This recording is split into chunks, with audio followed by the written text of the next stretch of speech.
오늘 또 그대의 최고의 날입니다. 임은미 선교사 묵상입니다. 2022년 10월 19일 수요일. 최고의 날. 하나님 마음에 맞는 사람은 어떤 삶을 살게 되나요? 사도행전 13장. 딸과 함께 있으니 이런저런 이야기도 많이 하게 된다. 딸 수진이가 내게 이런 질문을 했다. 엄마, 상대편이 말은 참 나이스하게 하지만 그 사람의 본 뜻은 그렇지 않은 것을 알 때 어떻게 그런 상황을 생각하면 좋아? 그래서 내가 이렇게 답을 했다. 엄마가 한국에 갔을 때 참 이해하기 힘든 말들이 바로 빈말이었어. 아니, 빈말을 왜 해? 그러면서 엄마는 그렇게 빈말하는 사람들을 짜증스럽게 생각했어. 그런데 세월이 흘렀어.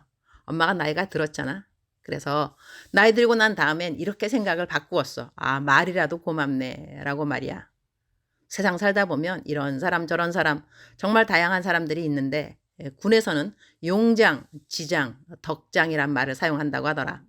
용장은 소대장, 중대장 이런 계급이고 이들은 전쟁에 나가서 완전히 용감해야 하는 리더들이지. 그 다음은 지장이라고 이들은 작전 참모들이야. 소령, 중령, 대령 이런 계급들이고 이들은 전쟁에 없어서는 안 될 지략을 사용하는 리더들이라고 해. 그 다음이 덕장이라고 이들은 사람을 품는 리더들이라고 해. 장군들이 이 계급에 속하지. 그러니 가장 높은 계급은 사람을 품을 수 있는 리더라는 이야기가 되는 거야.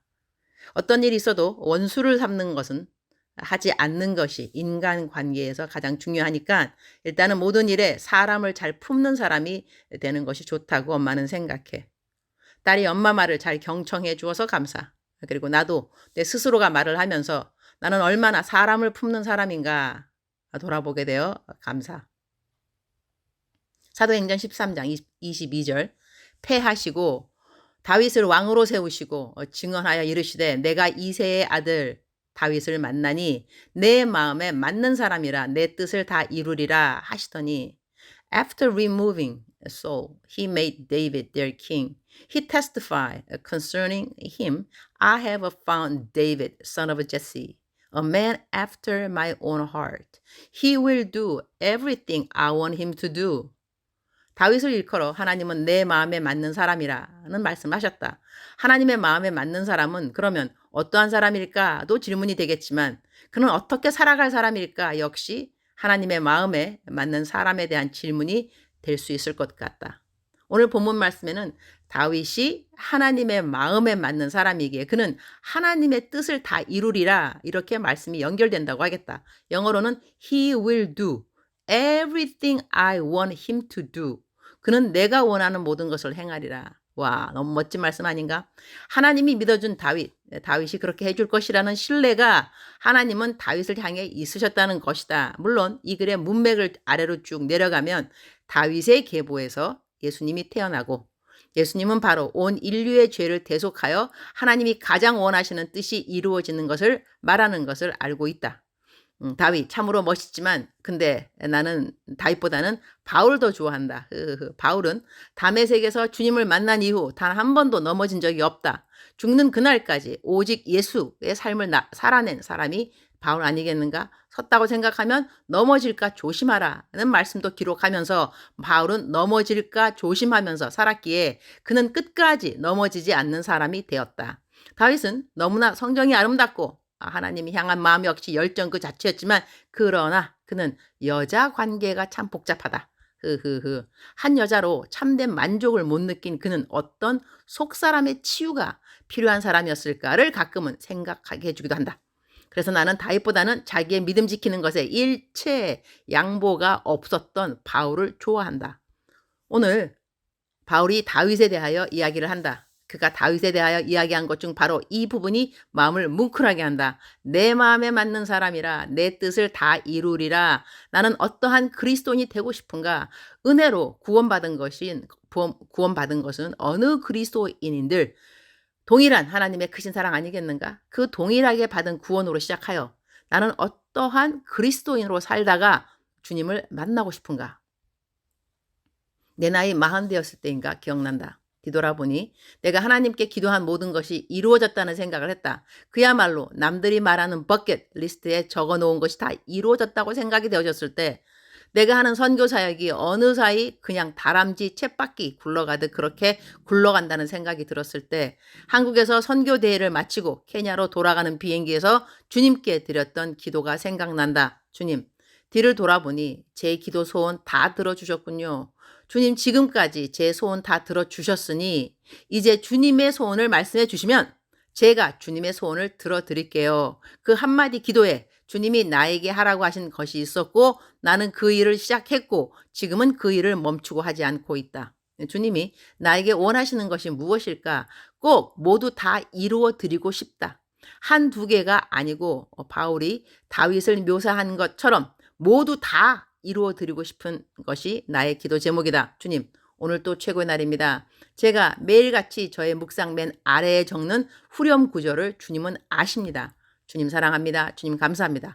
오늘 또 우리 주님 저를 보시면서 하루 종일 기쁘시면 참 좋겠습니다. 우리 주님 하루 종일 저를 보고 계실 터인데 저를 보시는 그 매 순간에 저는 주님이 저에게 원하는 일을 하고 있으면 참 좋겠다. 그런 생각을 해봅니다. 주님 기뻐하시는 생각, 주님 기뻐하시는 말, 주님 기뻐하시는 행실. 모든 것을 주님이 나에게 원하는 것만 하고 있으면 얼마나 좋을까 그런 상상을 기도로 옮겨봅니다. 주님은 다윗에게 모든 행실의 완전함을 말한 것은 아니라고 생각합니다. 다윗을 통하여 예수님이 이 땅에 태어나셨고 하나님이 전 인류에게 바라는 행할 모든 것은 바로 예수님을 믿는 것이지요. 그러니 저의 삶은 다른 이들로 하여금 예수님을 믿게 하는 복음의 통로가 되면 바로 주님이 나에게 원하는 모든 것을 행한 사람이라고 여김 받게 되겠구나 하는 것이 오늘 저의 묵상의 삶에 적용이 될 것 같습니다. 주님, 오늘 제 묵상에 제가 좋아하는 바울의 고백을 옮겨봅니다. 빌립보서 1장 20절 아래로 나의 간절한 기대와 소망을 따라 아무 일에든지 부끄러워하지 아니하고 지금도 전과 같이 온전히 담대하여 살든지 죽든지 내 몸에서 그리스도가 존귀하게 되게 하려 하나니 이는 내게 사는 것이 그리스도니 죽는 것도 유익함이라. 그러나 만일 육신으로 사는 이것이 내 일의 열매일진데 무엇을 택해야 하는지 나는 알지 못하노라. 내가 그 둘 사이에 끼었으니 차라리 세상을 떠나서 그리스도와 함께 있는 것이 훨씬 더 좋은 일이라. 그렇게 하고 싶으나 내가 육신으로 있는 것이 너희를 위하여 더 유익하리라. 내가 살 것과 너의 믿음의 진보와 기쁨을 위하여 너희 무리와 함께 거할 이것을 확실히 아노니 내가 다시 너희와 같이 있으므로 그리스도 예수 안에서 너희 자랑이 나로 말미암아 풍성하게 하려 함이라. 주님, 제가 살아있는 이유가 바로 바울 사도와 동일한 이유이기를 기도합니다. 내가 살아있으므로 내 이웃에게 기쁨이 되고 내가 만나는 모든 이들에게 믿음의 진보를 가져다 주는 자가 되기를 소원합니다. 그것이 주님께서 저에게 이 땅에 하루를 살아도 더 살게 해주시는 이유라고 저는 생각합니다.